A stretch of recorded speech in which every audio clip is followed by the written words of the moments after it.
we have to start because that is actually one of the trademarks of Catalyst. When we open a session, we have to start on time and we will also end on time. I'd like to welcome you to our session for this afternoon. How many of you were here yesterday? Please either give me a thumbs up or raise your hand or type one in your chat box. Oh, there's a lot of thumbs up. I can see. Welcome back, Regina. Welcome, Shireen. Hi, Renel. Okay. Good afternoon, everybody. And I'm so happy to see you again. I'm so happy to see everybody again. Wait, Renel, Renel.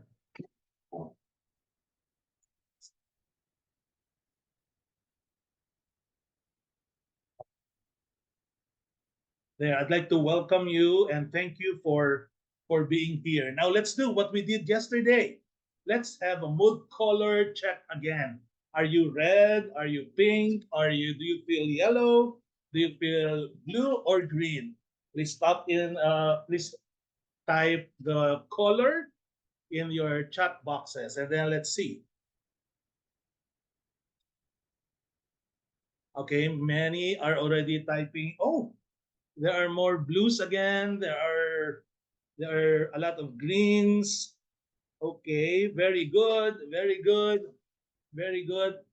And I'm very happy. I think many of you have already rested a bit because it's a holiday and therefore walang pasok. So many of you were able to sleep and well, and many of you probably woke up late.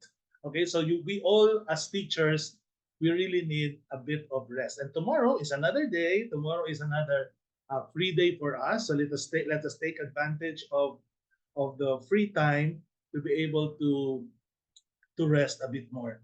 If this were a face-to-face seminar, I would have given you all either a high five or a handshake. In fact, um, that is this is something that is not original. Okay, you see, when I attended the talk of Hal Urban, okay, this is Hal Urban.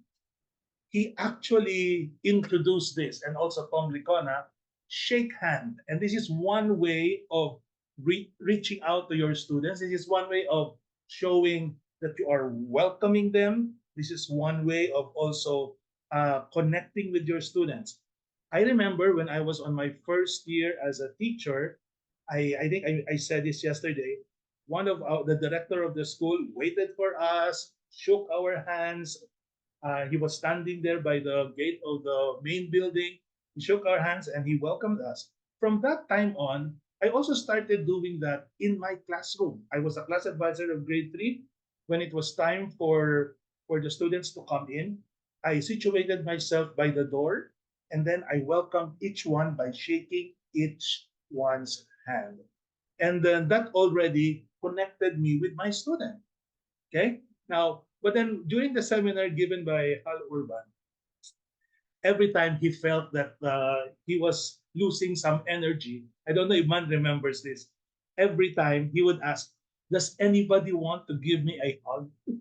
Does anybody want to give me a hug?" And many people would volunteer, and then to start giving Hal Urban a big, big hug.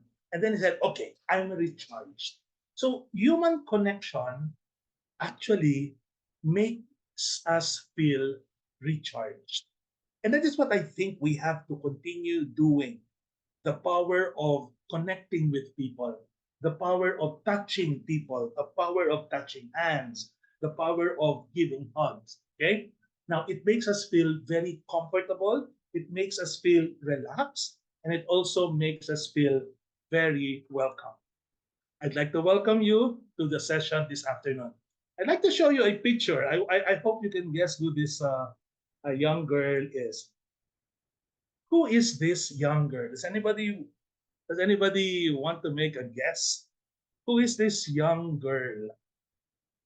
Let me see. How can I see the chat box here? Okay. Anyone with a guess? I want to see I'm going to check the chat box first. Okay, so who is this young girl? Maybe you. Okay, so let us see. The young girl that I was there. Okay, it's okay. There. We see. Ano po ba? Okay, so let's see. Okay. Oh, okay. Congratulations, Hazel and Maria Luna. You're correct. Okay, you are correct. The young girl is actually Oprah Winfrey. Now, why did I put Oprah Winfrey's picture there? So that's correct. That's Oprah Winfrey. Okay, there. Oprah Winfrey. Oprah Winfrey um, shared during her 20th anniversary of the show Oprah.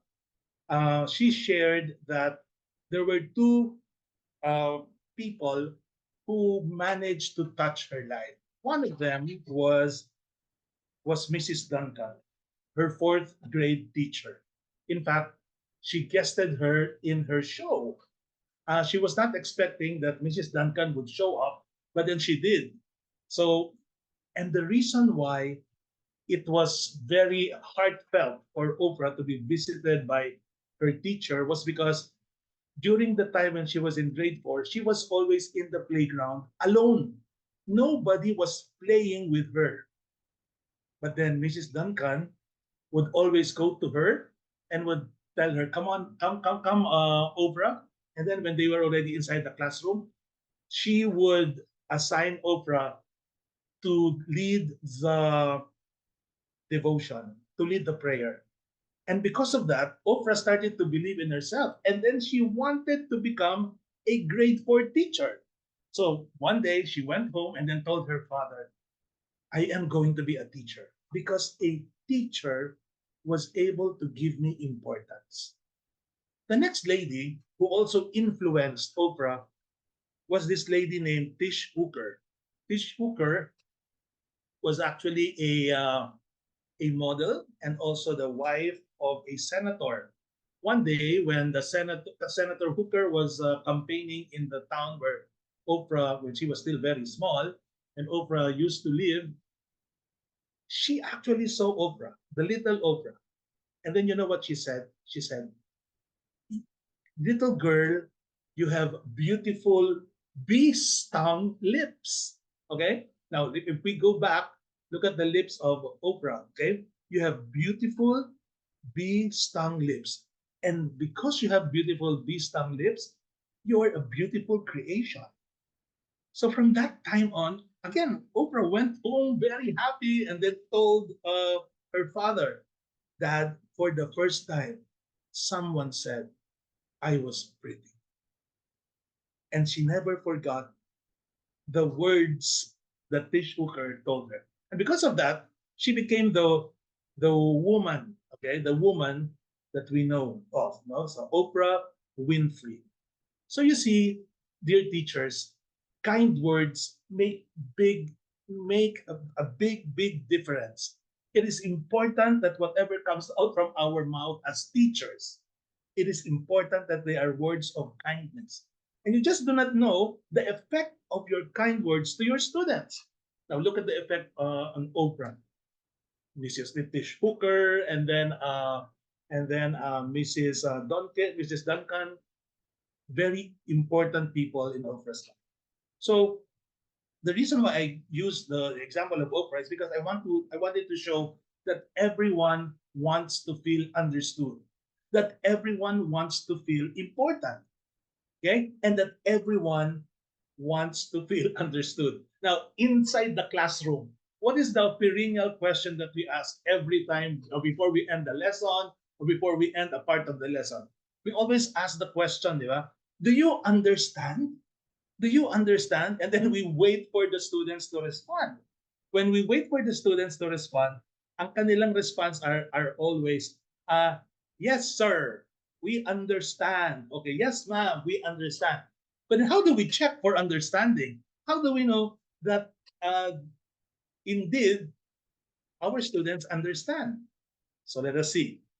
Let us have the examples of what we hear from our mothers. You remember some of the things that your mothers tell you up to now, or there are mothers here in this session. Di ba sinasabi niya, paglaki nyo, lahat ng ginagawa nyo sa akin, gagawin din niya ng mga anak nyo. Right? Right, Regina? Right, Shireen? Di ba? Or if Lynette, if you're a mother, no? So if for example, your daughter or your children do not obey you, they say, naku, paglaki mo, gagawin din yan ng anak mo. So you wanted them to understand your feeling. You wanted your children to also understand how exactly you feel at that time when your children disobey you. Di ba? Sabi niya, ngayon pa lang, nilalapastangan niyo na ako. So paano pa pag lumaki kayo, di ba? Ngayon pa lang maliliit kayo. So another thing is, sana wag niyong danasin ang dinagawa niyo sa akin. So what do we do? So parents, when they say these things, they also want you to put yourself into their shoes. And then, but we cannot identify, we cannot understand how they feel because we are not parents yet, right? So the moment we become parents, that's when we realize that, oh, tama pala yung sinabi ng nanay ko. Tama pala yung sinabi ng tatay ko. Okay? Now, I am a father now. I am a parent. And I realize what my mom and dad used to tell me when I was growing up. Okay? Gagawin sa iyo ng anak mo yan. So sabi ko ngayon, naiintindihan ko na kung ano sinasabi ng nanay ko at ng tatay. Okay? Now, because I am an educator, and we are talking about empathy. I don't know if you've heard of UBD or understanding by design. How many have heard of this? Understanding by design? Okay, yeah, many of you are raising your hands, and that's very good. So UBD, UBD, gentlemen and ladies, this is a curriculum framework. So the focus of UBD is understanding. So we have to make sure that before a lesson ends, that there is also a focus. There is always a focus on understanding, not just covering the lesson, but actually focusing on. Look at that circle, the innermost circle, focusing on the enduring understanding. Not the important things that you should know only, not the items that are only worth being familiar with, but the focus should always be the enduring understanding, something that will be remembered by the student long after the lesson is finished or the lessons have already been forgotten. Then, according to J. McTighe and Grant Wiggins, there are 6 facets of understanding. Okay, so you're a teacher. If I ask you now, how do you know that your students truly understand the lesson? Right? Okay, can you type something in the chat box and say, how will you know if your students really understand the lesson? What are the proofs of this? Can you give me an example? Can you type it in your chat box? How will you know, William? How will you know, Renette? How will you know, Jesseline? How will you know, Ryan, that your students truly understand you? Okay? They say through assessment, correct? Apply their own experience, very good. If they can apply it in real life, very good. And if it passes assessment, so normally we would check by giving them a test, right?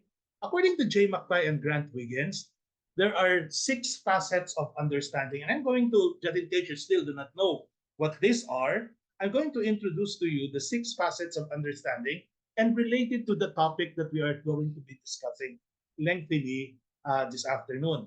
According to J. McTighe, a student understands if he is able to, number 1, if he can explain. Okay? If he can explain. Number 2, if he can interpret. Okay? If he can interpret. Number 3, if he can apply the learning that he had gotten from the lesson. Number 4, if he can form perspective and he can understand perspective of other people. And number five, which is very important as a manifestation of understanding, is what we call empathy. So we know that the students understand the lesson if or understand something if they can empathize, if they're able to empathize. And then the last one, if they can form self judgment. So I'm going to focus on two of the six facets of understanding. The first one is perspective taking, right? So the definition of perspective is there: critical and insightful for points of view, meaning you have to know the perspective of another person, then you will have to check how the person sees or sees, uh, you will have to understand other person's point of view. Okay, and then you'll be able to say, okay, now I understand because I can see his perspective. So for example, a student who understands as perspective, it is when a student can see, hear points of view through critical eyes and ears, know the limits and the worth of an idea, and can see the big picture. But then interestingly, which I was very happy that they included among the six facets of understanding, is a very important facet, which is the facet of empathy. Empathy, which is the ability to get inside another person's feelings and worldview. So it is not just understanding how the person feel, but it is also getting himself inside the person's feeling, and therefore he will be able to manifest the understanding of that person and how that person truly feels. Now look at the definition. What does it mean? To empathize is to find value in another situation or idea. Assume that an odd idea may contain worthwhile insights and see incomplete or incorrect elements of ideas. Explain some misconceptions viewed by others. I'm going to walk you through some sample questions. Okay, I know some of you, if you're doing UBD, you have performance tasks, right? In a unit on nutrition, how will you demonstrate understanding of nutrition using the six facets of understanding? Look at the if your facet is explanation, you will be able to answer this question. What is meant by a balanced diet? So if you can explain it, then you will know what a balanced diet is. But if you go deeper into interpretation, the question could be, what does the popularity of fast food say about modern life in the Philippines? So you have the interpretation, and it depends on different people.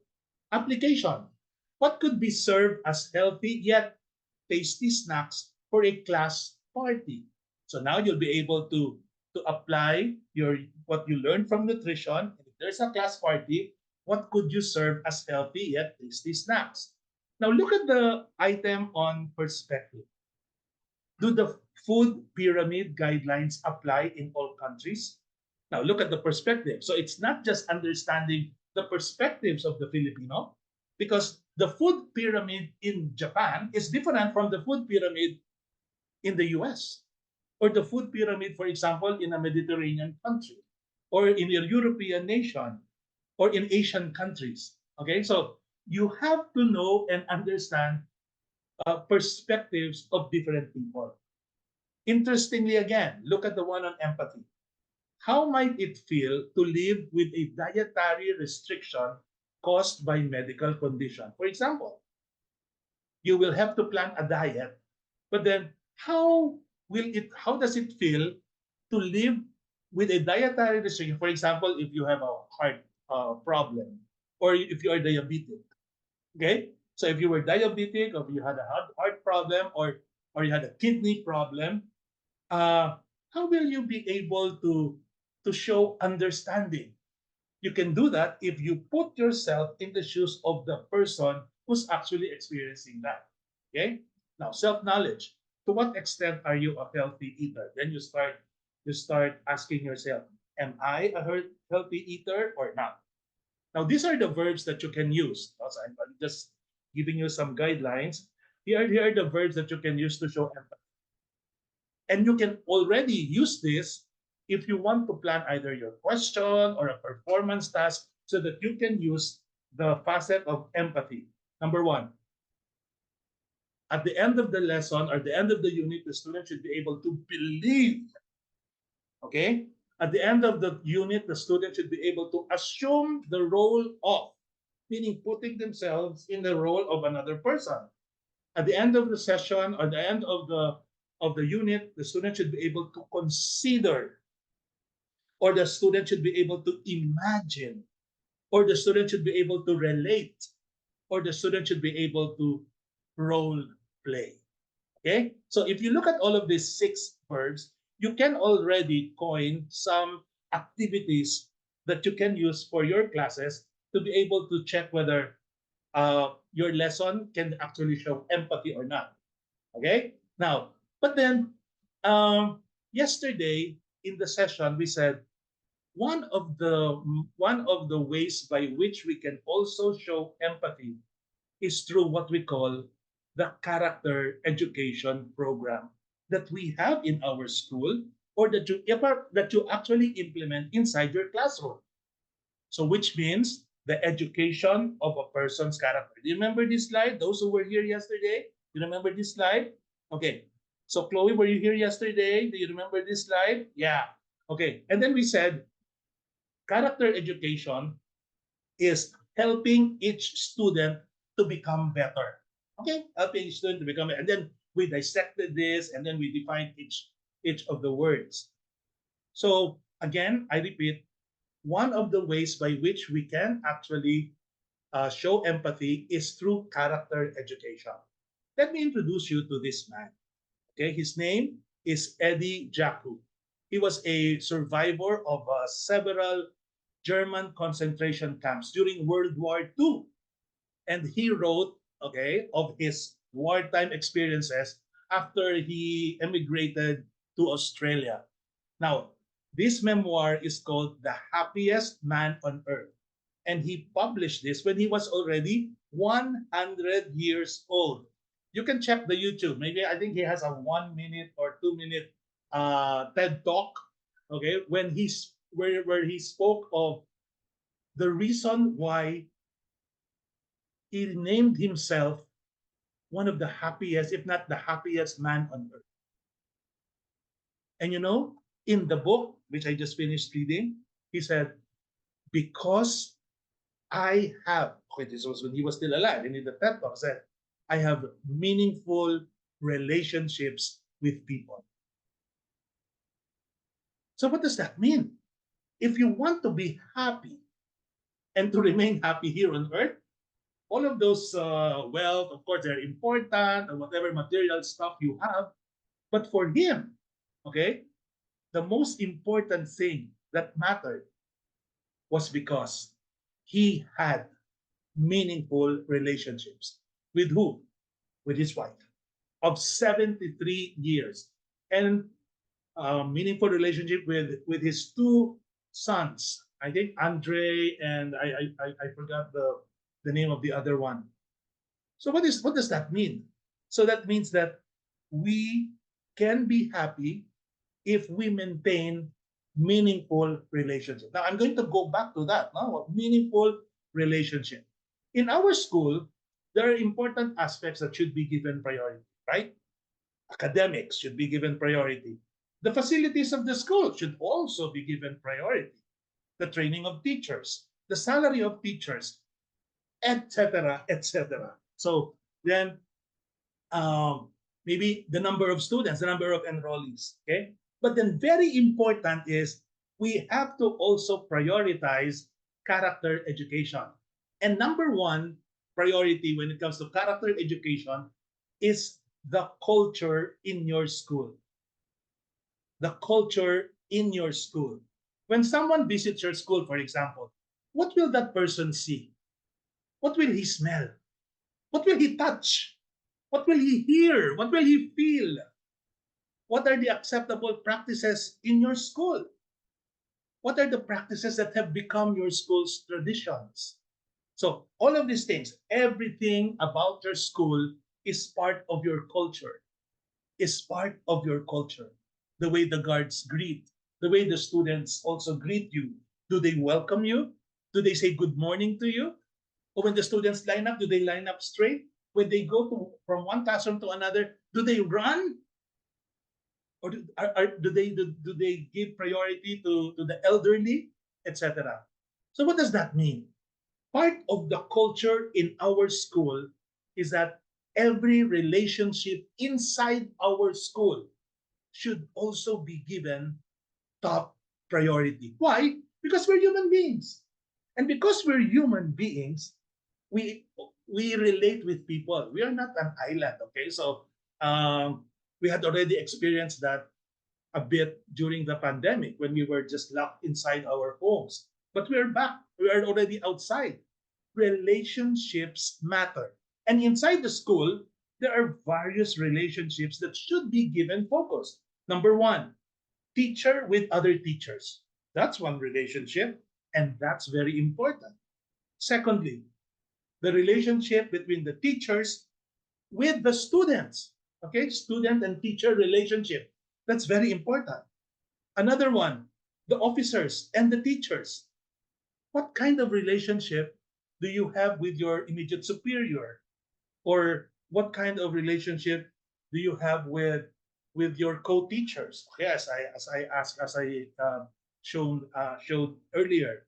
And then there's also what we call the relationship between the students with fellow students, and then the relationship between students with the staff, the janitors, the security guard. So it's not enough that the students are obedient to the teacher, but what about to the janitor? But he is a janitor. You should not obey him. Is that right? Okay. How do the students treat the auxiliary staff in your school? Okay. Now we have to remember that one very important and decisive element inside the school, okay, most especially inside the classroom, is not the principal. I will repeat. The decisive element inside the classroom is not the principal, not the department head. But the decisive element inside the classroom is the teacher. It is the teacher that creates the weather. In fact, if he wants to have a lousy day, the students have a lousy day, he can do that. He can do that. He can only just maybe pretend to be cranky and then enter the class and say, oh, I'll get one whole sheet of paper. We will have a quiz. Okay, okay. Now, William is smiling or laughing a bit. Reason? Because it is happening. It is our attitude that creates the weather.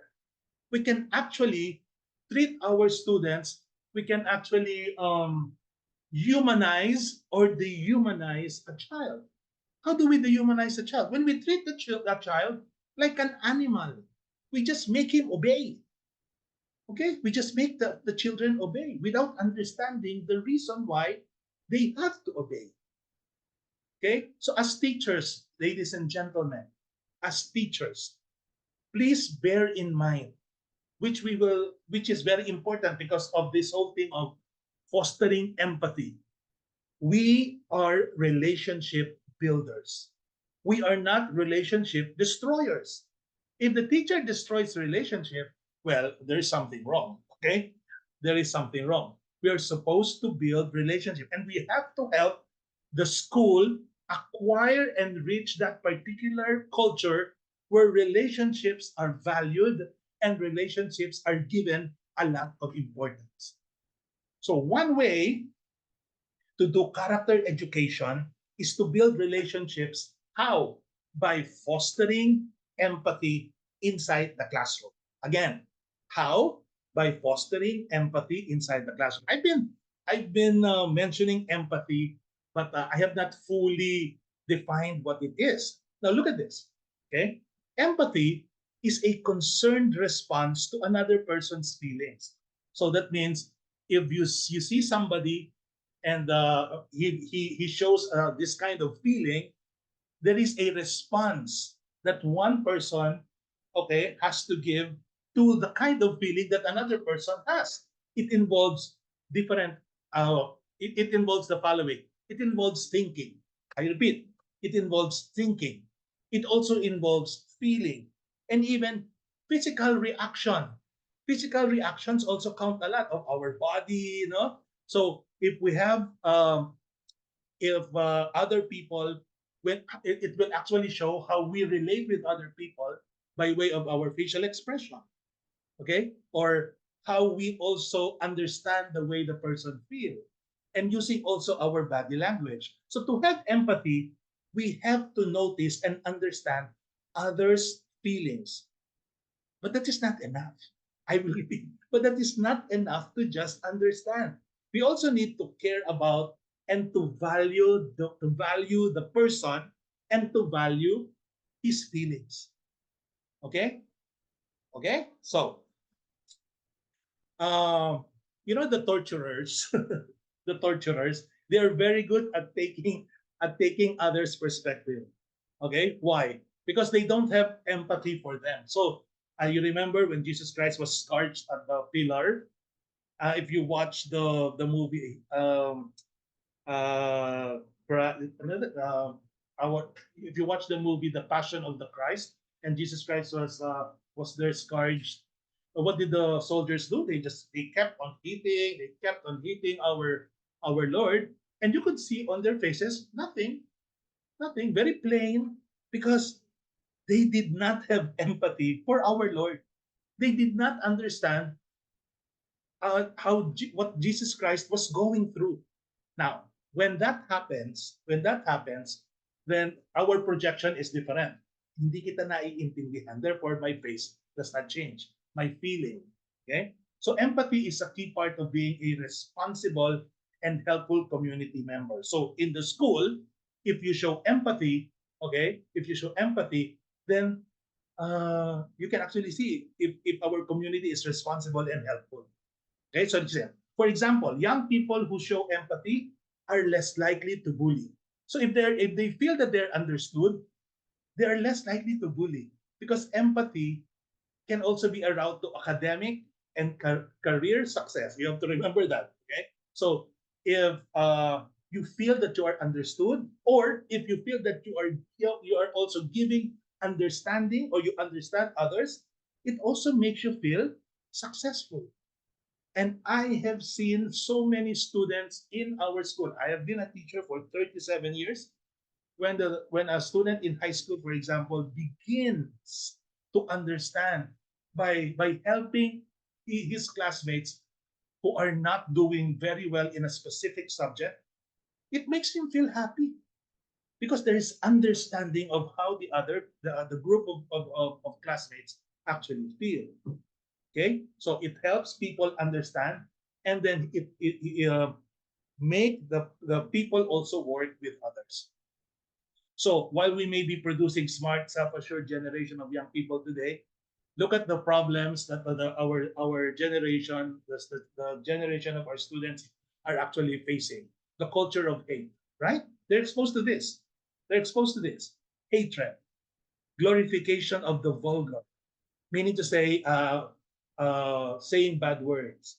And nowadays, if you know how to say bad words, or the badder the words, the the more popular you become.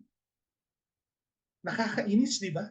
The more popular you become. And then another one is that it's a thrill of viral bashing. Nowadays, we take pride, and it becomes like a joy for us to keep on bashing or putting people down using online, using the internet, and then hiding in anonymity. Anyway, I'm not going to be traced. Anyway, can you imagine that? Can you imagine that?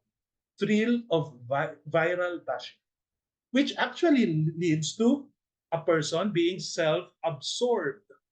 Okay, he or she will just be together with his or her telephone, or with their cell phone. So the cell phone becomes, like for the little kids, the electronic yaya. The cell phone becomes a friend, the best friend of the teenagers. You have to notice, dear teacher, that the teens are now 48% lower in empathy, and this is a product of a research that was conducted. That the teenagers now are 48% lower in empathy, and then that there is also a rise in cases of depression. When during my time, okay, when we were growing up, when we were teenagers, suicide, depression, anxiety. Oh, all of those were unheard of. All of those were unheard of. I don't remember encountering, even in the newspapers or even in our school or university, that a student committed suicide or that there was anxiety. But now it's there. Now it's there, and we can no longer hide it. It is a concern. It is a challenge that our teenagers are facing now. And because of that, there's a rise in the cases of suicide. So if we really want our children to become caring people, our solution, our solution, our best tactic is to keep their empathy capacities open. Therefore, where does it happen? We need to create a lot of opportunities for them to practice empathy. And who will give that to them? Who will give that to them? Of course, the decisive element inside the classroom. Who is that? The teacher. The teacher. And avoid the infamous empathy gap. So there's what we call an empathy gap. Look at this, dear teachers. Okay, what are the empathy? How will you know that a student, for example, is there's empathy gap in your classroom? Um, or that there is a presence of empathy inside your classroom, feeling what someone else feels. If your students know how to feel what someone else is feeling, there's empathy inside your classroom. If the students actively listen to what they have to say, they listen attentively, they understand, that means that there's empathy inside your class, and then they don't judge. Again, they don't judge. So being aware of nuances and nonverbal cues, discovering their perspective, and acknowledging someone's feelings, if all of these six are present inside your classroom, then you have what we call an empathetic classroom. So empathy is the ability to understand and then share a person's feelings. If you're an empathetic person, you can listen to someone else has to say without judgment. You can listen to the person, but you don't judge. You don't judge. You just listen, you just understand. Now, this ability to connect is not limited by your own experiences. So, if you're an empathetic person, you can feel someone else's emotion. Okay, regardless of their personal experiences. Yung, naranasan ko na yan, kaya alam ko. No, regardless of whether you experience it or not, you can actually feel the emotion of that person. So you're able to discover their perspective with awareness and of the non-verbal cues. You will know that if a person is empathetic, if the non-verbal cues are present. For example, hindi siya nagpa-frown, or he's truly interested. The facial expression also shows that. Okay, so you're also able to simply listen without being forced to provide for any what we call unwanted advice. Now, on the other hand, pardon the I know because we changed computer. On the other hand, you have what we call sympathy. So, how is empathy different from sympathy? Sympathy is having thoughts about what someone feels, just like empathy. But then, in a conversation, okay, a person who sympathizes normally gives advice. And because of that, there's judgment. There is judgment. And not only noticing the surface level of the issue, not going deeper, and therefore understanding is only based on his own perspective. And then he ignores or suppresses his own emotion. So he doesn't show emotion. Okay? But say, okay, naintindihan kita. And then may judgment. Okay? May judgment. Okay? So, how will you know that students in need of empathy demonstrate the following behaviors? Number one, if he is not empathetic, he is quick to criticize. He is quick to criticize. Number two, he judges others who do not share his own belief. For example, lahat kami ganit, lahat ng, and you can see that, no, there are people who actually form cliques, right? Because they have something in common, these people, so they put themselves together, and then they ostracize the others. Okay, now, not celebrating the accomplishments of others, they feel bad if others are accomplishing something. Number four, they struggle to make friends. Number five, they feel entitled, that they deserve everything. Number six, they talk only about themselves and they don't care about the experiences of other people. And then the lastly, which I think is very important, they blame others for conflicts, but they never blame themselves. Okay, let's have a sample here. Someone in your place of work or in your school was just reprimanded by your principal, and as a result, he feels sad, nervous, and disappointed in himself. If you were to express sympathy, you could actually tell that person that, "Uy, I'm sorry that you're going through this.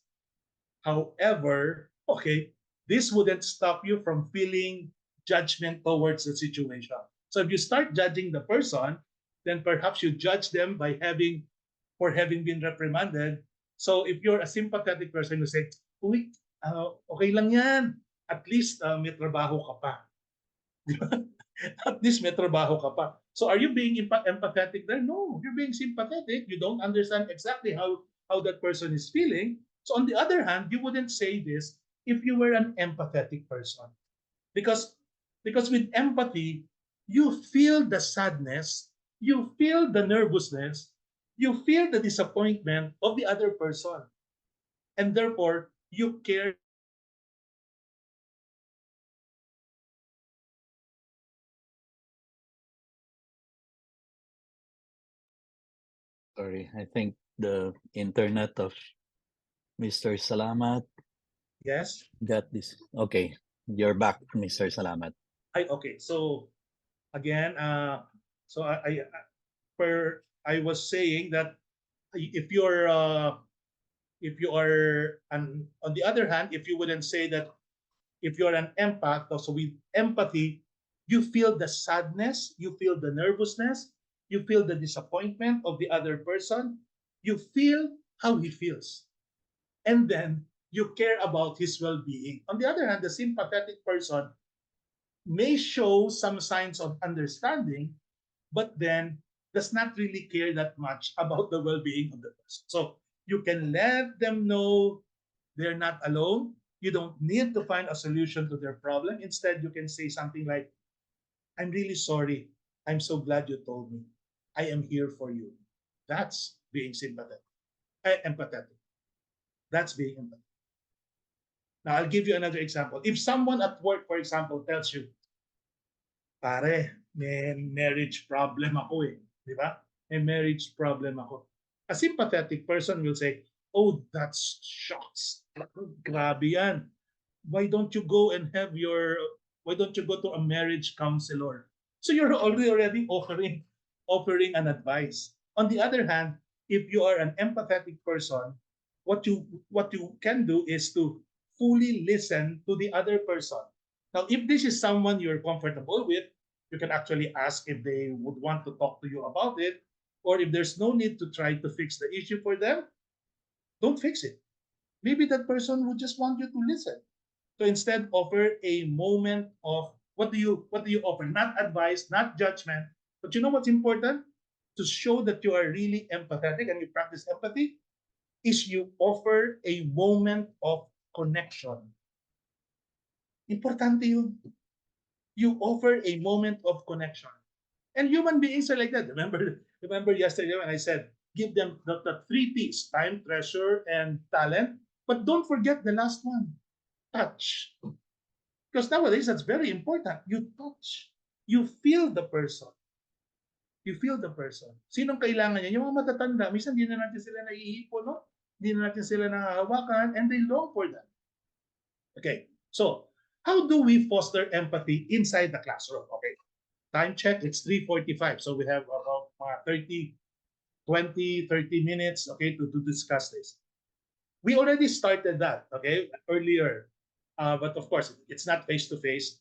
To do this, number one, handshake at the door. Do it. Go early. Go early to school and situate yourself in front of the door, and then welcome the students. In fact, I think there are videos that went viral because teachers would actually make the students choose. Do you want a high five? Do you want a handshake? Do you want a dance? Or or do you want whatever, di ba? So you can be very creative here. And whatever it is that you can do, as long as you connect correctly, you connect well with the students, that's okay. So you can either do a handshake at the door, or you can have a short 30-second to 1 minute conversation at the door. You can actually ask the student, what's been the highlight of your day so far? What do you look forward to coming to school today? How are you? What are the goals? What are the new goals that you're working these days? Where do you want to sit? How are you feeling? And then the child talks to you. You know, when you do that, and then you do it every day, uh, the students will also feel very comfortable with you. And then don't be surprised. Huh? Don't be surprised if the students will begin to open up and will begin to call you and say, Mom or Miss or Sir, may I please talk to you? May I please talk to you? Okay? Now, when the student asks you that question and you have the time, go and offer your ears. But again, be empathetic. Don't be the other one, okay? Don't make judgment. Listen. What is important is listen and to form what we call moments of connection. The third one, teacher's corner. Now, why is this very important? When I was principal, I would require all the teachers in the grade school to have one corner of the bulletin board. They have to introduce themselves to the students. You know the reason why? So that they will understand who the teacher is and they will know who the teacher is. And that is actually being um, also one way of showing empathy. I want you to get to know me not just as a teacher, but also as a person. So I also I ask I actually tell them, write down if you're married, write down the name of your because this is an all male school, an all boys school, and all the teachers are male, all the staffs also male. So write the name of your children. If you're married, write the name of your wife. And then jokingly, I would always tell them also write down what you collect so that the students will give it to you on Christmas Day, okay, or on your birthday. So you say, I collect coins. Oh, sir, it's your birthday. I give you coins. But of course, not all schools accept gifts. Now, in our school, we are not allowed to accept any gift. So whatever we receive from the students, as long as they are not consumable, they are surrendered to the principal, and then they are raffled off on Christmas Day to all the teachers and staff. So it's important. If the students don't know who the teacher is, they will start to invent things about the teacher. But they have to know that the teacher is a person. Remember Oprah and Mrs. Duncan? Okay?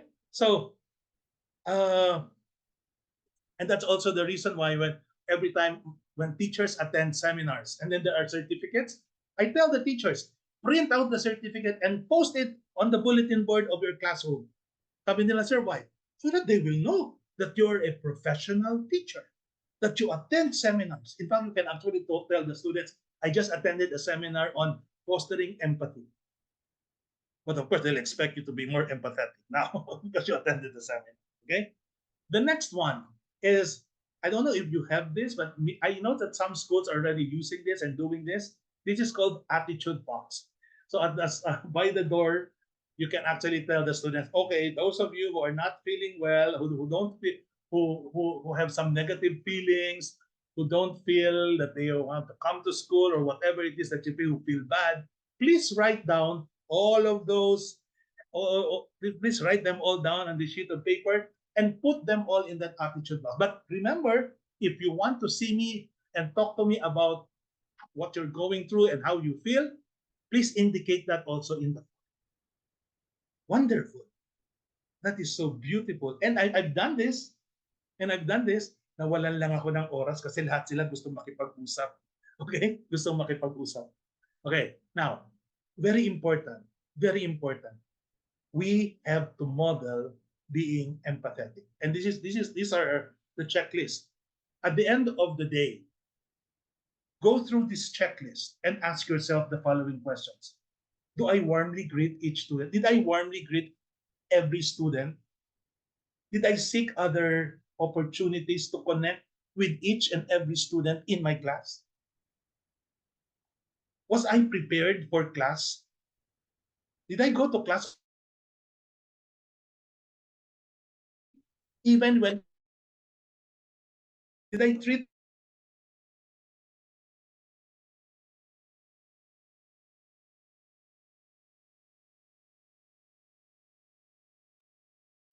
Sorry, to do the their best internet. work? Sorry. You you got disconnected for a while, Mr. Salamat. Okay. So am I back? Yep, you're back. Okay. Again, going through the checklist, I think I start. Do I model patience and courtesy even under stress? Did I treat all my students impartially? Now, very important. I'd like to invite everybody that at the end of the day, please sit down only for 3 minutes to 5 minutes and then do what we call reflection. Reflect like an examination of conscience. I know that many of us who are Christians here, before you end your day, before you go to bed, you examine your conscience and you go through what we call three questions. What did I do good today? What did I do wrong today? How can I improve tomorrow? You ask yourself those three questions. You do not have to memorize all of this. Then you just ask yourself, did I do well today? What did I do well today inside my classroom? What did I do wrong? How can I be better tomorrow? But then don't write like a litany of all the things that you want to do. Maybe you can just choose one or two things that you could improve on the next day. So, one of the greatest questions to ask yourself each day is if I were the only example my child had to learn kindness and empathy, what did she learn today? Okay, okay, ako na lang yung teacher na yon. Anong gusto, at may anak ako. Ano kaya ang gusto kong matutunan ng anak ko sa teacher na yon? Okay, now let's go to the next one. Quote of the day. What do we do? Well, this is an example of a quotation. Learn what is true in order to do what is right. What do you do there? You can make them copy the quotation in their notebook. They can write it on their own words. They can share or paraphrase with a partner. They can discuss it with a partner. They can discuss it with a class. And then they can also ask, what does this quotation mean? And how do we know that this quotation is true? So, what is important is that you understand again perspectives of other people. You listen to the points of view of others, and then it makes you also see and the last facet of understanding, which is self knowledge, something that you did not know before. Now you've gotten to know about because of the sharing that happens inside the classroom. Now, please don't underestimate the power of what we call storytelling. Storytelling is very important. Use the power of storytelling because it helps stretch your child's perspective taking skills. Okay? Using spontaneous everyday moments. For example, in the book, in books, take you remember you know the story of Goldilocks and the Three Bears, right? Okay, so many of you know that. Everybody knows the story. Goldilocks went to the house, sat on the chair, ate the porridge, etc., etc. So now we always take the perspective of Goldilocks. And sometimes we will say, oh, the main character is Goldilocks, but we forget about the three bears. So how would you feel if Goldilocks used your bed?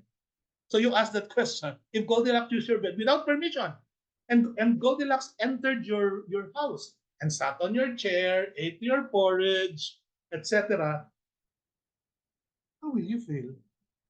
How will you feel? Now, that's very, very important. Okay, go now to another story, Jack and the Beanstalk. Jack and the Beanstalk. That's another story, you know. So we always take the side of Jack, right? Pinutol ni Jack yung beanstalk, nalaglag yung giant, namatay yung giant. But who invaded the house of the giant? It was Jack. The giant was there on top, living without messing up with the world. And then and then uh, and then Jack just disturbed the giant. And then when the giant came down, then that's namatay. And then Jack is the hero. Is that a true hero? Okay. So another one, the three little pigs. Okay, the three little pigs. So one way of doing this is maybe you can ask your students, change the ending of the story of the Three Little Pigs, or change the story, the ending of the story of, or add another character, or rewrite the story of Goldilocks and the Three Bears, but then using the point of view of the bear and not Goldilocks. And then you will see now, okay, you will see now the perspectives, okay, and then they will also feel empathetic. Now, in the news, for example, if there's a cyclone destroyed most of those children's homes, then you ask the question, what do you think those kids are feeling and thinking? What do you think can you do to help the children who are now probably sacrificing and suffering, probably no blanket, being bitten by mosquitoes, no change of clothes. Probably they haven't taken a bath for a number of days. Probably they're hungry. So by using all of these questions, they'll be able to put themselves in the shoes of other people. Now, in your family, for example, how does dad feel hearing this, that his mom is sick or the Lola is sick? Don't overlook asking, I wonder if there's a way we can help. Because that is one challenge that we can actually tell our students. We have to challenge them to do something about how they can help other people, and not just be happy with, I okay, I know that and I feel them, and then nothing. We have to take action. We have to take action. Next, this came from my slides yesterday. Encourage moral reflection through reading, writing, discussing, decision making exercises, and debating. Very important. I don't need to expound on this. Okay? But let me go to the next one. To observe with loving eyes. Wow. To observe with loving eyes. I like the photo and I like the way it's to observe with loving eyes. It's not enough to just look. We want our students, we want our children to observe with the eyes that care, not with the eyes that criticize. We want them to observe with loving eyes, eyes that love, eyes that care, eyes that show empathy. Okay? Now, I'd like to give you an example for if this, do you know these two people here? So one is Rosa Banks and the other one is Martin Luther King Jr. So if you want to give a lesson on empathy, you can actually do some steps. Example, say, as the children are entering the class, you know what you can do? Have all the boys sit in the very back of the class. Okay? Pagpasok ng mga lalaki, all the boys sit at the back of the class. Girls, sit in front of the class. And after all the girls are seated, so you give them a piece of candy. Every girl will receive a candy and then tell them, the reason why you're receiving candy is because you are all girls. You are all girls. And then the boys, you will not receive candies. You know why? Because you are all boys. That's step one. Now, what about step two? Step two is like this. After the candy is passed out to the girls, no, and you announce to the class that every boy gets an, you announce to the class, okay, since the boys are there at the back, you did not get a candy, but you receive an automatic 100 today. Ah, okay, for today you will receive automatic 100 because you are all boys, and the girls do not get automatically 100 because they are girls. Okay, now so now they are already putting themselves in somebody else's shoes and perspective to be able to understand. So step three now, so do a PowerPoint presentation on the lives of Martin Luther King and Rosa Parks. Okay, those two that are on the slide, the pictures of those who are in the slide. So you tell the basic information about Martin Luther King Jr., Rosa Parks, etc. And then after that, step four is very important. You ask the teacher how Martin Luther King Jr. and Rosa Parks overcame prejudice. You ask the students to imagine they are either Martin Luther King or Rosa Parks and have them write what Martin Luther King or Rosa Parks thoughts might have been during the time when they were being treated differently because of their race, because they were black. Di ba? So pinaramdam nyo muna sa kanila. Okay? Pinaramdam nyo muna sa kanila. Pinakita nyo yung buhay ni Martin Luther King at the Rosa Parks. Saka nyo sila binigyan ng question. So naramdaman nila at saka ngayon sila magre-reflect. Galing. Ang galing. That is also the reason I say, if you were in the shoes of, if you were, di ba mga ganyan tayong question in our literature classes? Di ba? Okay, again, this came from my slides yesterday. Mall or museum. Have them go through life at, not like they're in a mall, but they're in a museum. Help them slow down a bit, admire what is in front of them, and also understand like the perspective of the artist. What is the art trying to tell me? What is that word trying to tell me? What does it want to show me? Okay, so life should not be treated like a mall. Life should be treated like a museum. There should always be reflection. Next one, teach perspective. So literature is an excellent, excellent way for teachers to help students see this. I'd like to show you a number 69. Okay, so one of the one of the stories that I read was that like a war erupted because two kings were looking at the number 69 from each side. Okay, so one king said, "I'm seeing a number 6." The other one said, "I'm seeing a number. I'm seeing a 9. I'm seeing a 9. From where I am, I'm seeing a 9. From where I am, I'm seeing a 6." But then when they turned the tablecloth, after some time, after many years of being at war, they realized, oops, we're actually we're actually seeing the same thing. We're actually seeing the same thing. Okay? So, next one, promote active listening. Active listening, important component of empathy. When you say active listening, you're really there listening. You're really listening. Active listening occurs when the listener truly hears what the speaker is saying.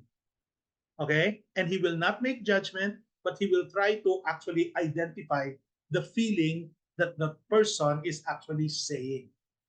Okay? Now, look at the picture here. Okay? So this is perspective. This is a perspective taking. Look at the picture here. We can actually have our own little interpretations of this photo. Diba? What does the photo show us? There is a man using his phone, making a selfie. Then there's an elephant there. You can actually form many, many conclusions about what this is showing. But the reality is, when I read the caption, this is a man, okay, the master of that elephant, and that elephant is already an old elephant. So the elephant is already being brought back to the the jungle probably, so that it can continue to live because it is already old. It is already old. Okay. Now let's go to active listening. Look at this. These are cartoons. I don't like the new baby, this boy said. Send him back to the hospital. Now, if you were the mother, what would you say? So in the comic strip, when it continues, the comic said, of course not. He's your brother. Laman ng iyong laman. Dugo ng iyong dugo. Abdo ng iyong abdo. Okay? Kapatid mo yan. So sometimes we don't acknowledge the feeling of the boy, but instead, we offer solution. Hindi dapat ganyan. Dapat mahal mo yung kapatid mo. Okay. But then if you want to be empathetic, you can actually say, "Oh, mommy spends much time with the baby and you don't like that." And the boy will say, "Yeah. So I will now spend time with you." So look at the difference between, of course not. He's your baby brother. From that to mommy spends much time with the baby. So the boy now begins to see that the mother understands where he is coming from. Okay, now let's go to the next one. He does it on purpose. He only burps when my friends are around. And look at the father reading the newspaper. and the girl is pointing at the brother. So what do you think is the father going to say? Well, it's funny. The father said, "Big deal. Wala yan. Okay lang yan. Okay lang yan." What? Okay lang ba yan? Okay? Okay lang ba yan? Okay. So, but then, if you want to practice empathy and understanding, you can say, "Oh, you're embarrassed when he does that," right? So, what is the girl actually trying to say? That I feel embarrassed that he's burping in front of my friends. So do not dismiss that kind of feeling. In fact, put a name to it. Oh, I think you're feeling embarrassed when he does that. And the girl will say, "Yeah, I wonder what we can do to help." Okay, then the solutions can come. Okay? Now I have another one. My kitten, Kit Kat, is dead. She was alive this morning. Sabi nung tatay, "Don't get so upset, Iha." So automatically dismissal. Huwag kang ma-upset. But of course, I have a dog. Her name is Matcha. She's our family dog. But iniisip pa lang namin ng familya namin na after some time, she will die. Parang, oh, ayaw namin mangyari. And then he's a little girl, okay, si Kit Kat, namatay yung kanyang pusa. Ganyan. Don't get so upset, Iha. Okay? And then worse, don't cry, don't cry. That's okay. It's only a kitten. Ah, what do you think the child will say? Wow, the more that she cries, stop it. I'll buy you another kitten. I'll buy you another kitten. But that will not solve it. Okay? And then when she continues to cry, I don't want another kitten. I want Kit Kat. Aha, now you're being unreasonable. Really, really. Okay? So that is an example of a father who does not understand the feeling of his daughter. Let's go to the other one. Can I borrow your blouse? It matches my skirt. The younger sister tells the older sister, no, it's mine. But you never wear it. Well, I might wear it. Just for today, our class is having a party. I said no. N-O, no. Mommy! And then, of course, take your hands off it. And then mommy comes to the rescue. Oh, okay, so what will mommy do? What happens when the mom hands down the decision in favor of the owner? Okay, so, but I only wanted it for today. Well, this blouse belongs to your sister. Okay, so no more discussion. Give it back to her. Sabi ng sister na panganay, yes, I won. Sabi ng bunso, I I lost. I lost. Okay? But then, what if it is in favor of the borrower? But ma, I might wear it. So, mother, look, let your sister have it. You never wear that blouse anymore. You know you've outgrown it. Don't be selfish. Lend it to your sister. So, now the table is now turned. Okay? So, now, ang nanalo yung maliit, ang natalo yung malaki. Okay? Sabi nung nanay, hindi na yan kasya sa'yo. Hanggang naging tube blouse na yan. Hindi na yan kasya sa'yo. But what happens when the parent supports one side but leaves the decision up to the children? What are you arguing about? I need this blouse for the class party and it doesn't fit her anymore. I see you wanted to wear it to the party. It's still your favorite even though you've outgrown it, right? But ma, it's my favorite blouse. Well, it's your blouse and your decision. But if you want to work something out with your sister, it would be between the two of you.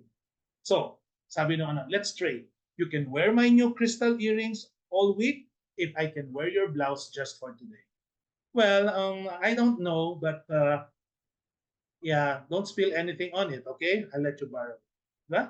So when you empower the children, okay, to solve their own concerns, kaya nila yan.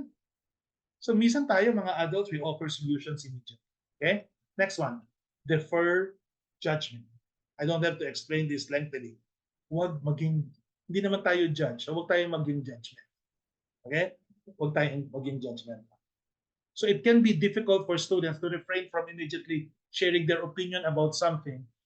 However, if you defer judgment, it can be an important step to learning and practicing empathy because they know that the person they're talking to is someone who listens first. When someone immediately offers an opinion about a situation, now that person is actually losing the opportunity to gather additional details to inform their reaction. So it's important, therefore, for teachers like us to encourage children to ask themselves, what more do I need to learn? What more do I have to know? What information am I missing before you jump to conclusion? Okay? Next one. Implement this. Hear. HEAR. Which means if you want to listen well, you halt. You need to say you stop whatever else you're doing. Be there. Stop whatever it is you're doing. And your internal dialogue and other thoughts. Tapusin mo na yan. Free your mind to give the speaker your attention. Okay, the one who's talking to you, give him or her your attention. After halting, you now go to the engagement part. So you engage. You focus on the speaker. Again, you focus on the speaker. My suggestion is a physical component such as maybe you turn your head slightly or you go nearer the person, okay, towards the speaker as a reminder that, oh, I'm engaged solely in listening. You know what else you can do? Turn off your cell phone. Put your cell phone in silent mode. When I talk to a student, I show him, I'll just turn off my cell phone so that I can give you my undivided attention. Because why? Because you are important to me. And I know that what you're going to tell me is also of importance to you. So I'm going to give you the attention that you deserve. Next, anticipate. By looking forward to what the speaker has to say, you are actually acknowledging that you will likely learn something new and interesting, which will enhance your motivation to listen. Diba? And then replay. Think about what the speaker said or what the speaker is saying, and then analyze and paraphrase in your mind or in the discussion, and then replay it and dialoguing the information you have heard, and then say it. So what I'm hearing from you is, so this is what you want. When you do that, you're actually being empathetic. And the person you're talking, the person you're talking to will actually say, I think he understands me because he captured what I wanted to say. He captured what I wanted to actually verbalize. Right? Next, develop community projects. My suggestion is have a lot of outreach activities in your school. Okay, so maybe, but don't wait till Christmas, no? I'll give you an example of what our student council did.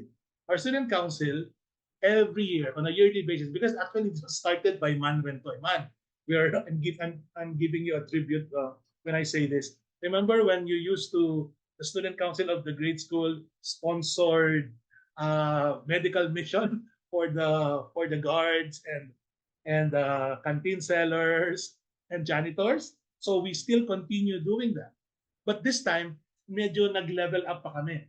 We also invited the families of the security guards and the families of the janitors. And they were there.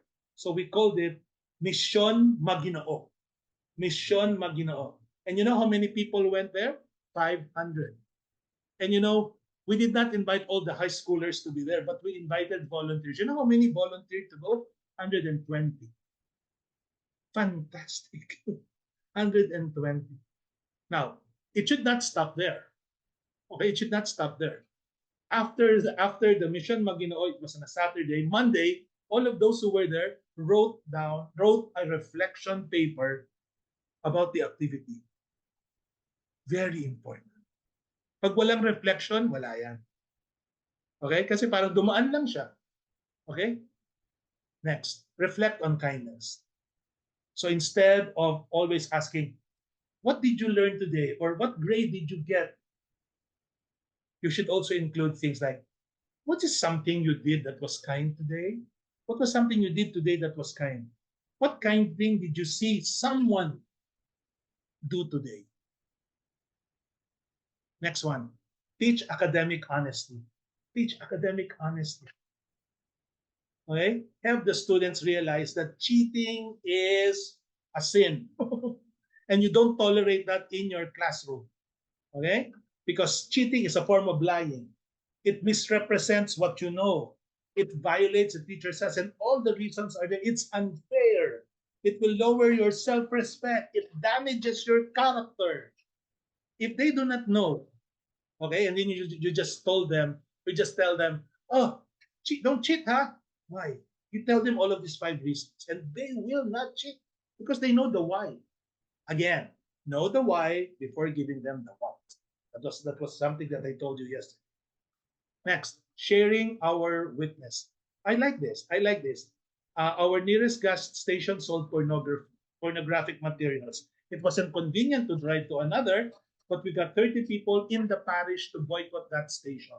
So if there is something like that, then do it. I mean, for example, I remember when uh, when when in our school there was a there was also an incident that happened like this in one of the gasoline stations. So the owner sold some pornographic materials. No? I mean, not totally pornographic, but yung mga with yung mga manly magazines, ganyan. So, and the student reported it to us. So we told the student, what do you think can we do? So I think we can write a letter to the owner. And they did. And a week after, wala na yung mga magazine. Wala na yung mga magazine. Because students wrote and made them aware that they're not happy about what they were selling. Okay? Next, make your classroom a classroom of character. I'm going to show you a series of pictures. Look at this.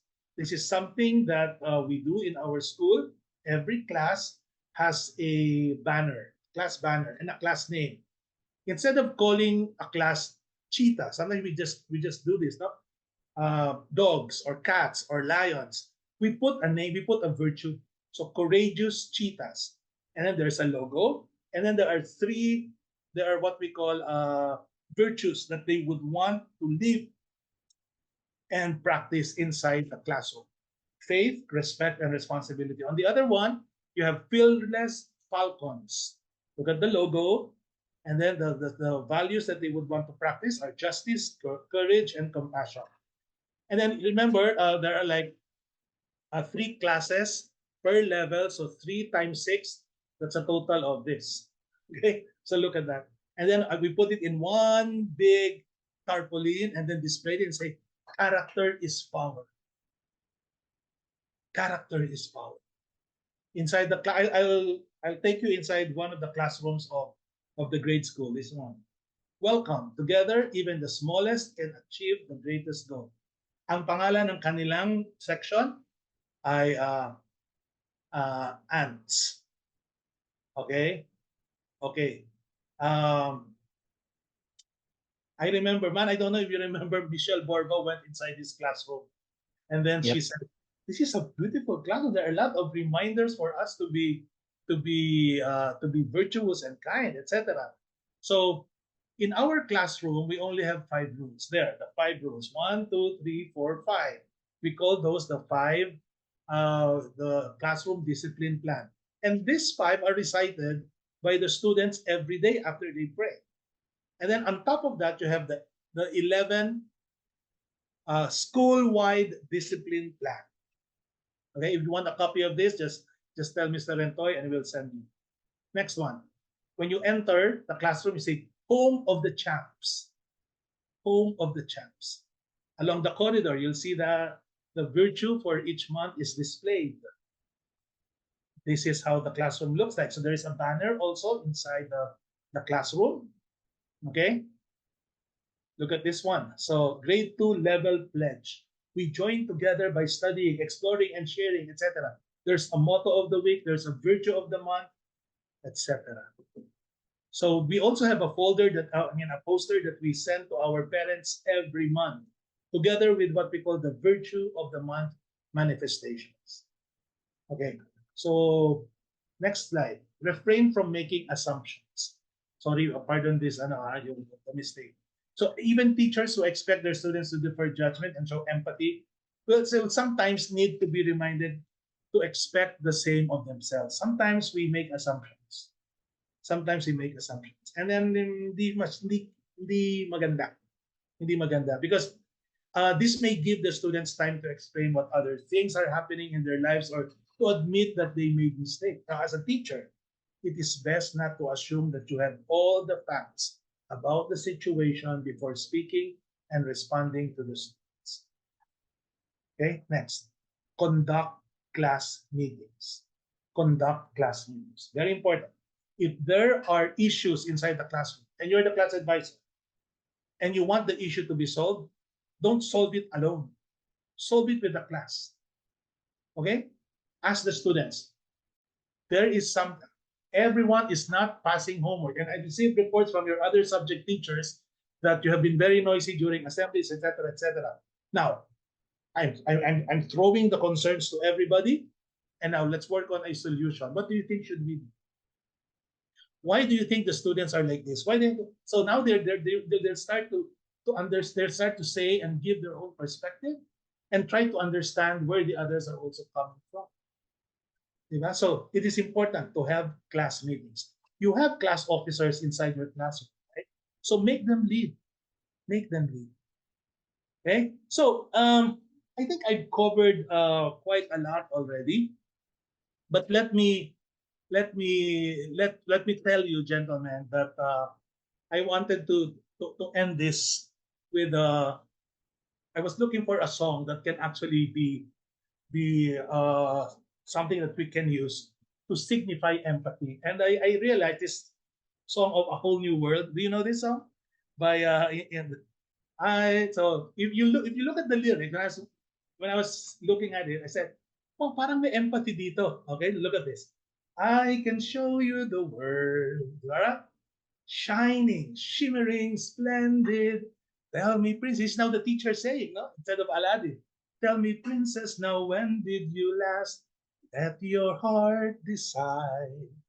I can open your eyes. The teacher is now offering.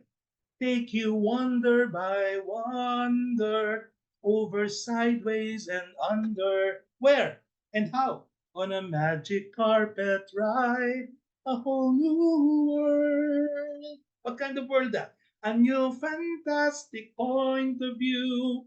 No one to tell us no, or where to go, or say we're only dreaming. A whole new world. So as teachers, we actually make them see a whole new world, a different world. But we have to guide them. A dazzling place I never knew. They did not know it before, but then you're showing it to them. But when I'm way up here, from the perspective, it's crystal clear that now I'm in a whole new world with you. So now it's the student and the teacher together in that whole new world. And then, of course, the teacher said, now I'm in a whole new world. Unbelievable. Now it's the child's saying now.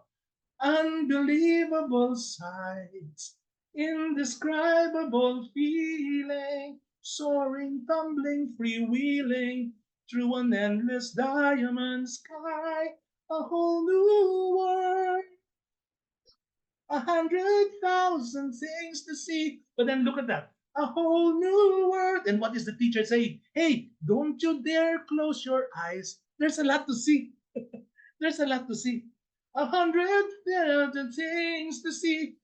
Hold your breath, it gets better. Right? Marami pa. Marami pang pwedeng matutunan. And then what the student is saying, I'm like a shooting star. I've come so far. I can't go back to where I used to be. I can't go back. I don't want to go back to where I used to be. I want to be a different person now because the teacher led me.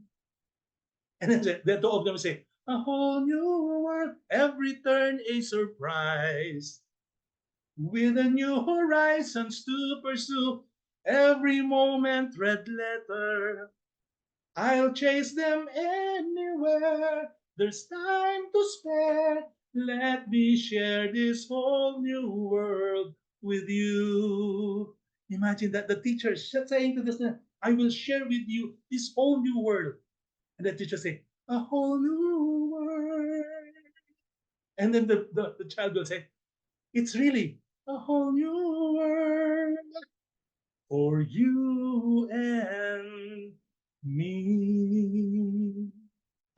Beautiful. I mean, not my voice, huh? But then the meaning of the song. What is my hope? My hope, we need to target relationships, okay? So that we can co-create empathy. It is not enough that we give empathy. It is also good that we receive empathy. So we give and then we receive so that the two, okay, the one you have given it to and the one who is receiving it, that you, the two of you will contribute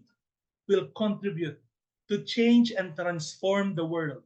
And it will be a ripple effect that can change the whole world. Let me end, dear ladies and gentlemen, my dear teachers, with a quotation from Eddie Jacko. Remember the author of The Happiest Man on Earth? He said, "Please do not walk in front of me. I may not be able to follow. Please do not walk behind me. I may not be able to lead. Just walk beside me and be my friend." Wonderful. Time check. It's 4:27. If you have questions, some additional information that you would want to know about, uh, my cell phone number is there. My email address is also there. You are such a wonderful audience. For the past 2 days, I've been very, very happy. This afternoon, I'm very thankful that you came back. And for those who were not able to be in yesterday's session, if you want to get to know about it, just let me know. I'd like to thank everybody. Thank you so much for being here. Maraming salamat.